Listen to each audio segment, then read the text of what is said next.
दगड़ियों, जब भी सुधी समाज मानवाधिकारों के ऊपर मंडरा रहे खतरों या मानवाधिकारों के हरास या मानवाधिकारों के खिलाफ सरकारी तंत्र की कारगुजारियों पर जुबान खोलने की सामूहिक या व्यक्तिगत कोशिश करता है, तो समाज को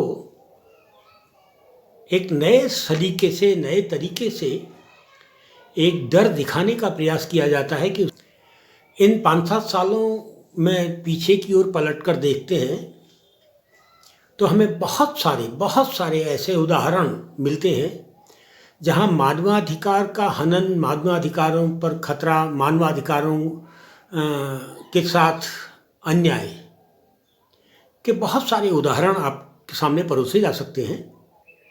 मैं बागेश्वर का ही रहने वाला हूँ। बागेश्वर में अड़ौली जांगण गांव है। 1-1.5 साल पहले की बात है कि आदमी के बच्चे को बाघ ने मार के खा लिया था। जब ये घटना घटी तो आदमी सड़कों पर उतरा, आदमी के रूप में गांव के लोग सड़कों पर उतरे।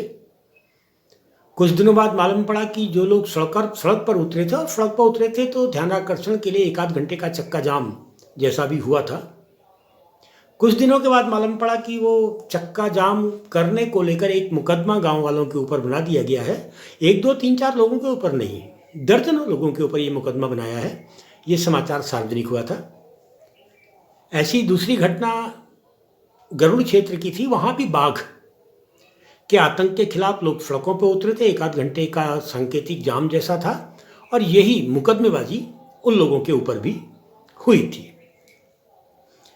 ये 2 घटनाएं बाघों को लेकर हैं। थोड़ा सा पीछे चलते हैं। पिथौरागढ़ का उडियारी गांव बेरीनाग विकासखंड में आता है। उडियारी गांव में करीब 1 महीने से पेयजल योजनाओं में पानी नहीं चला होगा, तो वहाँ के लोग सड़क पर उतर गए थे। 1-8 घंटे तक शायद यातायात बाधित रहा होगा। उन लोगों के ऊपर भी मुकदमे बना दिए गए, लंबे मुकदमे बना दिए गए। 30, 40, 50, 60 लोग जितने थे सबको मुकदमा बना के नोटिस भेज दिए गए। इन मुकदमों का क्या हुआ, कैसा असर हुआ, इस पर मैं आऊँगा। बागेश्वर में एक घटना और थी, बड़ी घटना।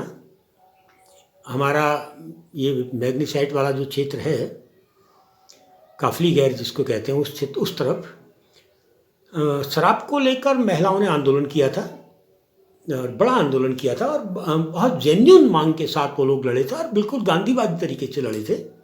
बाद में मालूम पड़ा कि उनके ऊपर भी मुकदमे कर दिए गए हैं और लंबी बहुत परेशान हुए बेचारे, बहुत परेशान। ये घटनाएं यहीं तक सीमित नहीं है। दोराहाट की घटना भी सर्वविदित होनी चाहिए। अल्मोड़ा जनपद का मामला है। आवारा पशुओं को लेकर वहाँ के लोग भी सड़कों पर उतरे थे और सड़कों पर उतरने के बाद उन पर भी मुकदमे बनाए गए। कंडी गांव में लोग रोड को लेकर या जंगली जानवरों को लेकर आंदोलन कर रहे थे। वो चाहते थे कि हम अपने नेताओं से मिले, मंत्रियों से मिले। उनके ऊपर भी मुकदमे लगाए गए। बाकायदा उनको वहाँ से गिरफ्तार करके भवाली लाया गया, हरिद्वार तक 3 दिन ही जेल में रखा गया, लेकिन हरिद्वार तक पहुँचाया गया। हरिद्वार की किसी जेल में उनको रखा गया। थोड़ा सा और आगे चलते हैं तो SSSC घोटाले के बाद देहरादून में नौजवानों ने पेपर लीक और SSSC घोटाले आदि को लेकर जो जुलूस, प्रदर्शन इत्यादि किए, उन पर भी मुकदमे लगाए गए। सरकारी कार्यों में बाधा डालना, रोड जाम करना आदि आदि आदि आदि। यदि हम इस प्रकार की घटनाओं को इकट्ठा करें तो आपको मालूम होगा, भवाली में हल्द्वानी वाली जो रोड है ऊपर वाली, उसमें एक लड़की को मार के फेंक दिया गया था। तब वहाँ के लोगों ने शांतिपूर्ण जुलूस निकाला था कोतवाली के खिलाफ और कुछ दिनों के बाद, उसके 7-8 महीने के बाद, शांतिपूर्ण जुलूस निकालने के बाद लोगों ने कहा चलो हमने अपनी बात उठा दी है। 7-8 महीने के बाद मालूम पड़ा उन सब के ऊपर नोटिस जारी हो गए, सबके ऊपर मुकदमे लग गए हैं। ये घटनाएं हैं। ये मैं अभी घटनाओं को अगर मैं सिलसिलेवार बहुत आगे तक जाऊं तो हम सैकड़ों सैकड़ों घटनाएं इस प्रकार की बटोर सकते हैं, बटोर कर जनता तक पहुंचा सकते हैं। क्योंकि मेरे पास और भी कई फ़ोन आए थे जब मैं इन घटनाओं पर काम कर रहा हूं, लेकिन मैं यहाँ बहुत सारी घटनाओं को अभी सार्वजनिक नहीं कर रहा हूँ, क्योंकि वीडियो बनता है तो छोटा बनता है कम से कम में। लेकिन वैसे अगर हम राहत से कहें तो हेलंग हेलंग में आपने क्या देखा था? हेलंग में गांव वालों ने इतना ही तो कहा था कि जल विद्युत परियोजनाओं की सुरंग का मलबा हमारी वन पंचायत में ना फेंकें, उस जगह ना डालें जहाँ पर हमारे जानवर चढ़ते हैं, गौचर पनघट जिसको कहते हैं, या वहाँ ना डालें जहाँ पेड़ हैं। पेड़ मत काटो, गांव वालों ने कहा देखिए साहब आप पेड़ काट रहे हैं, पेड़ मत काटो। हुआ क्या? हेलंग में घसियारी के जो मामले सामने आए थे, घसियारी के रूप में दिखाया गया था, इसलिए कि पुलिस आई और एक महिला, उन आंदोलन कर रही महिला को जब वो घास लेके घर आ रही थी, उठा के जीप में भर के ज़बरदस्ती, बहुत मतलब बेतहासा पुलिसिया गुंडागर्दी, एसडीएम की गुंडागर्दी के रूप में उठा के ले गए। और जो मुकदमे उनके ऊपर लगाए, वो तो पूरा उत्तराखंड इकट्ठा होकर हेलंग चलो का नारा दिया। तो वो लोग मतलब लंबी दूरी तक उन लोगों को भी लड़ाई लड़नी पड़ी। इस प्रकार की बहुत सारी घटनाएं, बहुत सारी जो चल रही हैं, जो साबित करती हैं कि इन घटनाओं में विशेषता क्या थी। अगर हम इन घटनाओं को देखते हैं तो बाघ ने गांव में आदमी के बच्चे को मार के खाया और आदमी सड़क पर उतरे, चक्का जाम हुआ। तो नोटिस चक्का जाम का आया कि आपने 1 घंटे तक यातायात को बाधित किया है, इसलिए आप अपराधी हैं, आपको जेल में भेजेंगे, आपके ऊपर मुकदमे होंगे। ये नोटिस तो आया, लेकिन इस घटना के लिए लोग मयस्सर क्यों हुए? भवाली में जुलूस निकालने के लिए लोग मयस्सर क्यों हुए, मजबूर क्यों हुए? बेरीनाग के में सड़क पर उतरकर, पानी की कमी के कारण सड़क पर उतरकर जाम लगाने के लिए लोग मजबूर क्यों हुए? देहरादून की सड़कों पर नौजवान SSS के खिलाफ सड़कों पर उतरे थे, मजबूर क्यों हुए? उस क्यों को छूने का प्रयास सरकारों ने नहीं किया, पुलिस ने नहीं किया, प्रशासन नहीं किया, मुकदमा बनाने वाले क्रूर प्रशासन ने नहीं किया।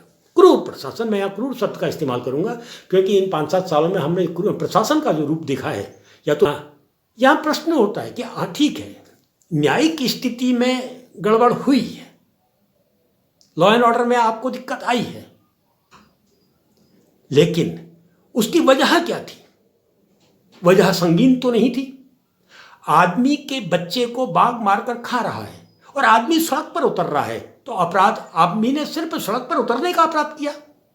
भाई जब सरकारें नहीं सुनती हैं तो ध्यानाकर्षण के लिए सही, हम गांव के सीधे साधे लोग अगर 1-8 घंटे का जाम लगाते हैं तो ना तो किसी को आर्थिक नुकसान पहुंचाने के लिए लगाते हैं और ना ही किसी को परेशान करने के लिए लगाते हैं। हम तो सरकार का ध्यानाकर्षण करने के लिए जनता ये सब करती है। लेकिन सरकारें इतनी अधिक क्रूर हो चुकी, इन 7-8 सालों की उत्तराखंड की सरकार इतनी क्रूर हो गई है कि वो असल वजह में जाने की जगह, असल वजह को समझने की जगह जनता को चुप कराने पर विश्वास करती है। और मैं इस बात को यहाँ लाना चाहूँगा और ज़रूर लाना चाहूँगा कि हम उत्तराखंड राज्य में रहते हैं। इस राज्य को ही हमने बहुत बड़े जन आंदोलन के बाद बनवाया है। चक्का जाम, रोड जाम, बंद की कॉल तो छोटी मोटी कॉलें होती थीं। 3-3 दिन तक, 3-3 रोज का बंद की कॉल हम लोगों ने ली थी और सफल किया था इस आंदोलन को। दिल्ली की सड़कें बंद कर दी थी, यातायात ठप कर दिया था, तब जाकर हमको ये राज्य मिला है। हम जानते हैं मानवाधिकारों को बचाए रखने के लिए चक्का जाम भी करना पड़ता है। प्रशासन अगर मानवाधिकारों का हनन करता है तो लोग सबसे पहले चक्का जाम ही करते हैं। और यदि सरकारें डरी नहीं थीं, सरकारों ने मुकदमे बनाए, तब प्रश्न उठता है कि मंत्रियों ने या मुख्यमंत्रियों ने हस्तक्षेप करके मुकदमे वापस क्यों लिए? अदालतों में इन मुकदमों का क्या हुआ? लोकतंत्र में मानवाधिकारों का हनन करने वाली सरकार सीधे सीधे लोकतंत्र की सबसे बड़ी धुर विरोधी, धुर शत्रु सरकार ही कहलाएगी। अभी हाल में ही एक चिंता पूरे देश में हो रही है कि लोकतंत्र खतरे में है। भाई सर्वोच्च न्यायालय ने इतना ही तो कहा कि आप चुनाव आयुक्तों की नियुक्ति में सर्वोच्च न्यायालय भी एक रहेगा, सरकार भी एक रहेगी, विपक्ष का भी एक नेता रहेगा, 3 होंगे। आपने क्या किया? सर्वोच्च न्यायालय के इस फैसले को बदलने के लिए पार्लियामेंट का सहारा लिया, पार्लियामेंट में बहुमत का, अपने बहुमत का सहारा लिया, प्रचंड बहुमत का सहारा लिया और कानून ही न्यायपालिका के खिलाफ बना दिया, न्यायपालिका के आदेश के खिलाफ बना दिया। तो कहीं ना कहीं लोकतंत्र तो कमजोर होता हुआ दिख ही रहा है। और पार्लियामेंट की ताकत से अगर आप लोकतंत्र को कमजोर होता हुआ देख रहे हैं, करता हुआ देख रहे हैं, तो ये चिंता का विषय तो है ही। आज पूरे देश में अगर लोकतंत्र को बचाने की बात कहीं चल रही है, पूरे देश में लोकतंत्र के संरक्षण संवर्धन की बात चल रही है, तो उत्तराखंड की जो थोड़ी सी घटनाएं मैंने बताई हैं, जो सीधे सीधे मानवाधिकारों का हनन करती हैं, आदमी की आवाज़ को दबाने की कोशिश करती हैं, आदमी को बोलने से रोकने का प्रयास करती हैं, तो वो जब मानवाधिकार लोकतंत्र में सबसे महत्वपूर्ण अधिकार होता है, आदमी की बोलती बंद करके सरकारी फेलियर के खिलाफ, सरकार की विफलताओं के खिलाफ, सरकार द्वारा बनाए गए नियम कानूनों की स्थिति के कारण जो अवस्थाएं बन गई हैं, और हम सड़क में उतर कर प्रदर्शन कर रहे हैं, 1-2 घंटे का जाम लगा दे रहे हैं, तो हमारे ऊपर मुकदमे लगा दिए जा रहे हैं। यह है लोकतंत्र में मानवाधिकारों का हनन, लोकतंत्र को कमजोर करने की कोशिशें हैं और कुछ नहीं। और उन कोशिशों के खिलाफ लोग चुप नहीं हैं, शांत है लेकिन चुप नहीं है। निश्चित जाने उत्तराखंड जैसे राज्यों में जो बने ही आंदोलन की ताकत से है, और अक्रांता व्यवस्था समाज के लिए बहुत मुश्किलें खड़ी कर देंगी। फिर मिलता हूं तो गड़ियों, फिर मिलता हूं।